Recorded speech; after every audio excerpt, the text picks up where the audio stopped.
Hello दोस्तों, तो कैसे हैं आप लोग। उम्मीद करता हूँ अच्छे होंगे। मैं भी बहुत अच्छा हूँ। तो पिछली क्लास में मैंने एक क्वेश्चन आपको होमवर्क दिया था और वहाँ पर थोड़ी सी गलती मेरे से हो गई कि के एक्स मैंने लिख दिया, एक्चुअल में के पाई है। ठीक है क्वेश्चन में, तो उसके लिए आई एम सॉरी। अच्छा, क्वेश्चन क्या बोल रहा है कि if sum of all solution of the equation, मतलब हमें इक्वेशन दी हुई है 8 cos x इंटू ब्रैकेट में cos pi upon 6 plus x into cos pi upon 6 minus x minus 1/2 is equal to 1 in 0 से पाई इज के पाई। कहने का मतलब ये है, ये जो इक्वेशन है ना, ये वाली, इसके जितने भी सॉल्यूशन आएंगे 0 से पाई इंटरवल के बीच में, उन सभी का सम के पाई दिया है, तो के की वैल्यू बतानी है। ठीक है, तो देखिए, चलिए क्वेश्चन करते हैं। तो देखो, अगर इसको आप देखो तो 8 cos x cos pi upon 6 plus x into cos pi upon 6 minus x minus 1/2 is equal to 1। ठीक है, इज इक्वल टू 1। अब देखो, इसको अगर आप ध्यान से देखेंगे, अगर आप इसको ध्यान से देखेंगे, ये क्या दिख रहा है, सिर्फ इतना पार्ट देखिए। हमें एक फार्मूला पता है कि cos A plus B into cos A minus B is equal to cos square A minus sine square B. ये फार्मूला 11th क्लास की ट्रिग्नोमेट्री में होता है। आई होप आपने पढ़ा होगा। अगर नहीं भी पढ़ा है तो कॉस ए प्लस बी का फार्मूला खोल दीजिए, कॉस ए माइनस बी का फार्मूला यहाँ पर लगा दीजिए और दोनों का मल्टीप्लाई कर दीजिए, आपको आंसर मिल जाएगा। ठीक है, तो देखो यहाँ पर अगर मैं ए की जगह पे पाई अपॉन 6 मान लूँ और बी की जगह पे एक्स मान लूँ, तो बिल्कुल सेम टू सेम मैच हो जाएगा कि नहीं हो जाएगा, इतना पार्ट ये वाला। ठीक है, तो लगा दीजिए। तो 8 cos x इसकी जगह पे हो जाएगा cos square pi upon 6 minus का sine square x minus 1/2 is equal to 1। ठीक है, देखो इसकी वैल्यू होती है √3/2 कॉस 30, और 30 की वैल्यू कितनी होती है, √3/2। तो ये कितना हो गया, 3/4 हो गया, और माइनस का 1/2 इधर लिख ले रहा हूँ, ये वाला माइनस, देखो साइन स्क्वायर की जगह पे मैं 1 माइनस कॉस स्क्वायर एक्स लिख सकता हूँ। ठीक है, पूरी इक्वेशन को मैं कॉस में ही चेंज करना चाहता हूँ, क्योंकि कॉस में चेंज करना इजी है। ठीक है, चलो देखो, इसको जब सॉल्व करोगे ये आएगा 1/4, और माइनस का अंदर मल्टीप्लाई कर दो तो minus plus cos square x, ठीक है, इज इक्वल टू 1, और 8 cos x। देखो इनको सॉल्व करोगे तो ये आएगा माइनस का 3/4, तो माइनस प्लस 4 का मैंने इधर मल्टीप्लाई कर दिया कॉस स्क्वायर एक्स अपॉन 4, और इंटू 8 cos x। ठीक है, बराबर 1। देखो 4 से ये कैंसिल आउट करोगे तो 2। अब सिर्फ कैलकुलेशन है और कुछ नहीं है। ठीक है, तो ये हो गया 2 cos x और -3 plus 4 cos square x is equal to 1। इधर भी यही वाली ब्रेकेट लगा दो।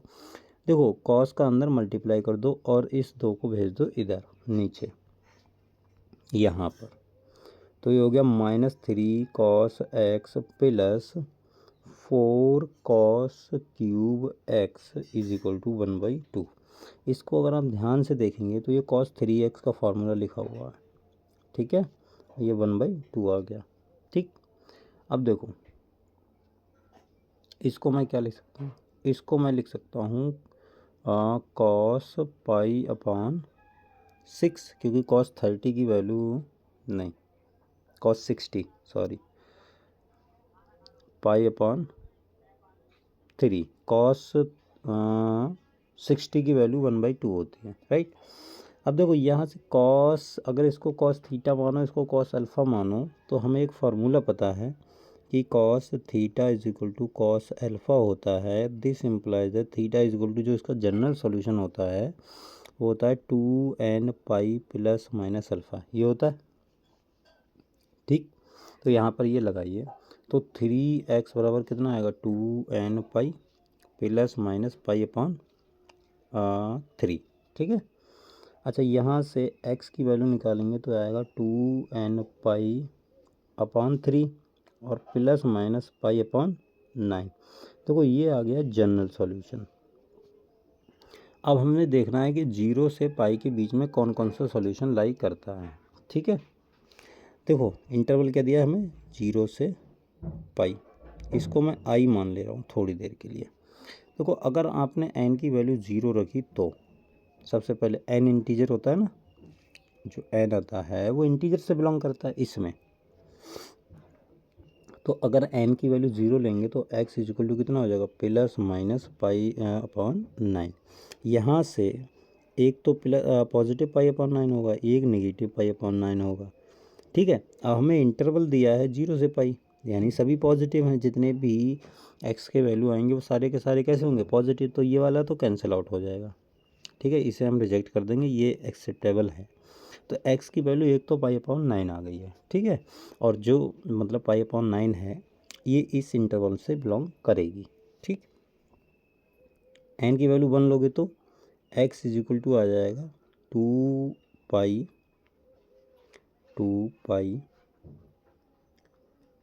पाई upon 3 plus minus pi upon 9, ठीक है। अगर हम एक बार पॉजिटिव साइन ले लें, पॉजिटिव, तो x की वैल्यू आ जाएगी 2 pi plus pi upon 3, 2 pi upon 3 और पाई अपॉन 9। इसको सॉल्व करेंगे तो ये आ जाएगा 7 पाई अपॉन 9, और ये तुम्हारा i से आ रहा है, ठीक है। 7 पाई अपॉन 9 होगा। और एक बार अगर मैं नेगेटिव लूँगा, थोड़ा सा ऊपर बढ़ाते हैं इसको, अगर मैंने नेगेटिव लिया तो कितना आएगा, x is equal to 2 pi upon 3 minus pi upon 9। तो यहाँ से ये आ जाएगा 5 पाई अपॉन 9, और ये भी तुम्हारा i से आ रहा है, ठीक है। अच्छा, अगर मैंने n की वैल्यू सपोज 2 ली तो, n की वैल्यू 2 ली तो देखो n की वैल्यू 2 लोगे तो ये आ जाएगा x is equal to 4 pi upon 3 और प्लस माइनस पाई अपॉन 9। जब आप इसको देखेंगे तो ये इंटरवल से बिलोंग ही नहीं करेगा, ठीक है। चाहे आप प्लस लें साइन, चाहे माइनस लें, ये इंटरवल से बिलोंग नहीं करेगा, यानी 0 से पाई के बीच में ये, मतलब 0 से पाई से बाहर निकल जाएगा। तो आप ऐसे ही n की वैल्यू अगले कितनी भी लेते चले जाएँ तो वो सभी की सभी इंटरवल से बाहर आएंगी वैल्यू, जो हमारे काम की नहीं है। हमें वही वैल्यू लेनी है जो 0 से पाई के बीच में आए, ठीक है। तो हमारी जो x की वैल्यू है वो कौन कौन सी आई हैं, एक ये है, एक ये है और एक ये है। इनका सम के पाई दिया है, ये तो बोला है सभी का सम सम इज इक्वल टू दिया है के पाई। इसको सम कर दो, ये आएगा पाई अपॉन 9, सभी को सम करना है बस, प्लस 7 पाई अपॉन 9 प्लस 5 पाई अपॉन 9। तो ये कितना आ गया, 13 पाई अपॉन 9 के पाई। तो के की वैल्यू कितनी होगी, 13 upon 9। This is your final answer. बोलो सही बात है। ये हो गया हमारा क्वेश्चन, अच्छा क्वेश्चन था, ठीक है। चलिए और करते हैं क्वेश्चन, आज ये ख़त्म कर देंगे हम लोग, ठीक है, मतलब ट्रिग्नोमेट्री इक्वेशन। देखो हमें क्वेश्चन दिया है √2 sec theta plus tan theta is equal to 1। यहाँ से हमें सॉल्यूशन निकालना है थीटा का, क्या होगा। तो देखो जब भी इस टाइप का क्वेश्चन आए तो मैंने आपको एक चीज़ बताई थी कि जब भी आपको tan sec cot या cosec में दिखे तो आप उसको साइन और कॉस में कन्वर्ट करने का ट्राई कीजिए, उससे बेस्ट रहता है, सॉल्यूशन मतलब इजी रहता है और हम आसानी से सॉल्व कर सकते हैं। देखो अगर मैं इसको कन्वर्ट करूँ तो इसको मैं लिख सकता हूँ √2/cos theta plus sine theta upon cos theta is equal to 1। अगर मैं कॉस थीटा को एलसीएम ले लूँ तो ये आ जाएगा √2 plus sine theta is equal to cos theta. उधर मैंने एलसीएम लेके उधर मल्टीप्लाई कर दिया इधर साइड में, लेकिन ध्यान देना यहाँ कॉस थीटा तुम्हारा नॉट इक्वल टू 0 होगा, क्योंकि अगर 0 हो गया तो डिनोमिनेटर क्या कैसा हो जाएगा 0, और डिनोमिनेटर अगर 0 हो गया तो पूरा इक्वेशन कैसे कहाँ पर टेंड कर जाएगा इनफाइनाइट, जो कि पॉसिबल नहीं है। तो कॉस थीटा यहाँ पर नॉन ज़ीरो है, इतना याद रखना, ठीक है। अच्छा, अब ये जो आया है इसको अगर मैं सही से लिखूँ तो साइन को उधर भेज दो, तो ये हो जाएगा कॉस थीटा माइनस का sine theta is equal to √2, ठीक है। अगर मैं √2 को नीचे ले आऊँ तो 1/√2 cos theta minus 1/√2 sine theta is equal to, इधर 1 बचा, मैंने क्या किया √2 को इधर नीचे ले आया, ठीक है। अच्छा, ये हो गया। अब देखिए ये तुम्हारा cos 45 की वैल्यू होती है कि नहीं। मैं क्या कर रहा हूँ, मैं फार्मूला बनाने का ट्राई कर रहा हूँ, ठीक है, कि या तो साइन का फार्मूला बन जाए या कॉस का फार्मूला बन जाए। और ये होता है तुम्हारा साइन 45 यानी साइन π/4 और sine theta is equal to 1, ठीक है, सही बात है।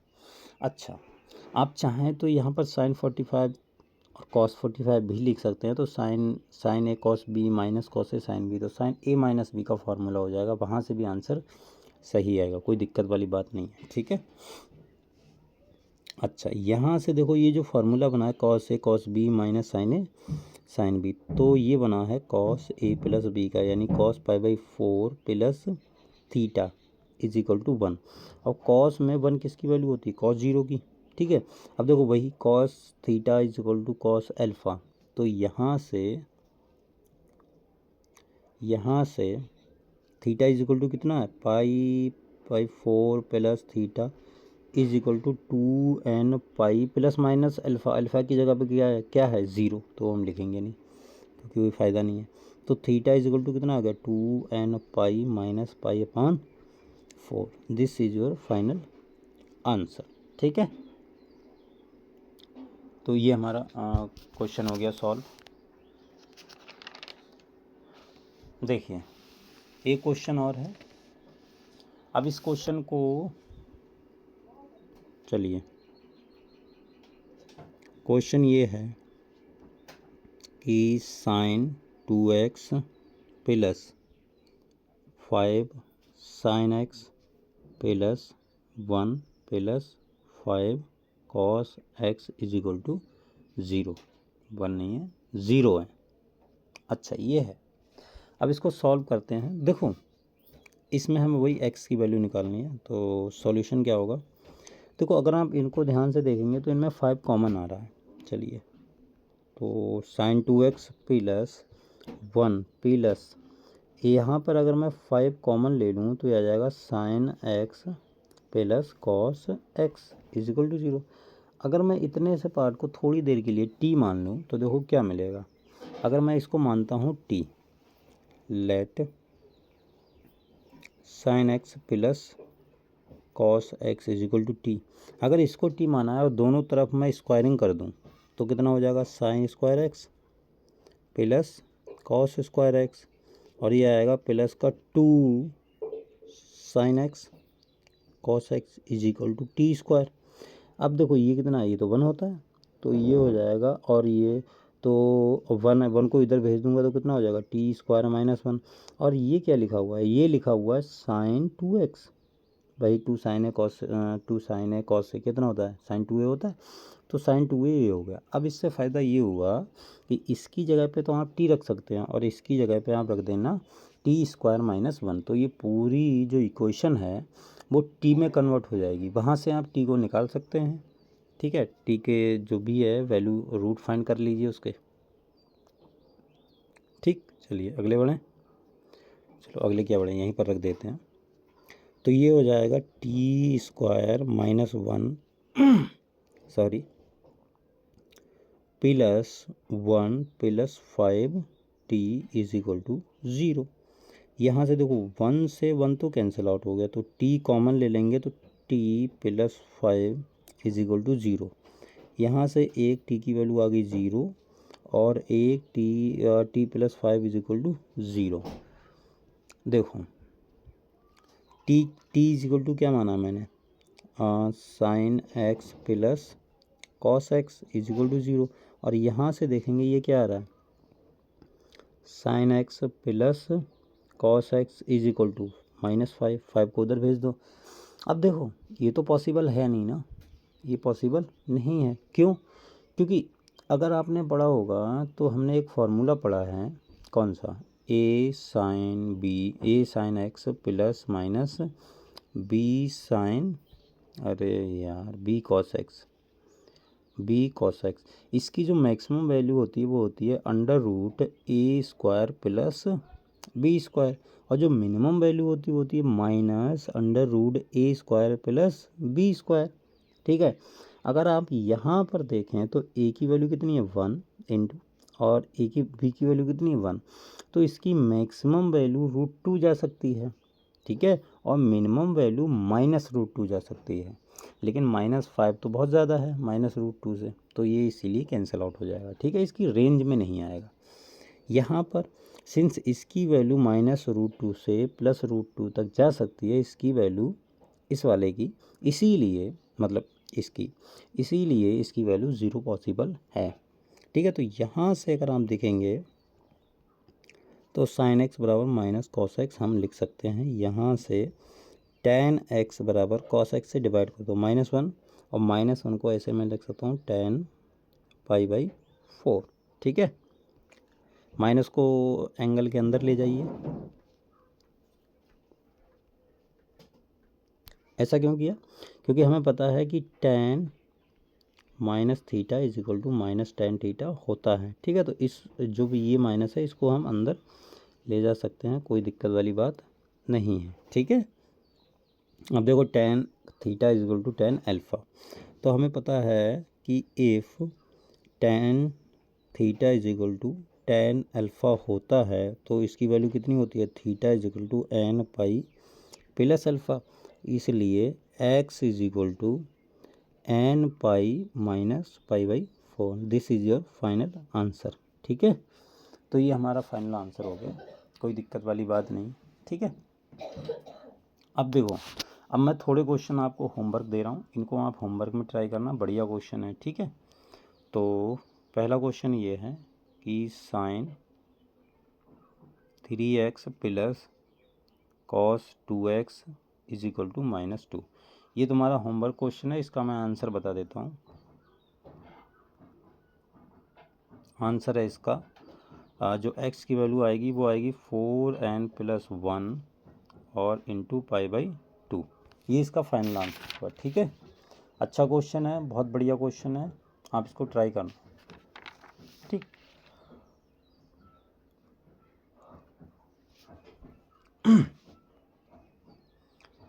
देखो चलो फिर आज देखो, अब हमारा ट्रिग्नोमेट्री इक्वेशन ख़त्म हो गया है। अब क्वेश्चन तो देखिए दुनिया भर हैं, जितने आप चाहें उतने कर सकते हैं, लेकिन जितने भी टाइप के क्वेश्चन बन सकते थे वो मैंने आपको सभी करवा दिए हैं, सभी जेई के क्वेश्चन करवाएंगे। ठीक है, तो आप आराम से यहाँ से आप लोग कर सकते हो, कोई दिक्कत वाली बात नहीं है। ठीक है, अगले हम लोग कोई नया चैप्टर स्टार्ट करेंगे, जो भी करेंगे जल्द ही करेंगे। ठीक है, अगली क्लास में आपको नया चैप्टर मिलेगा अगली वीडियो में।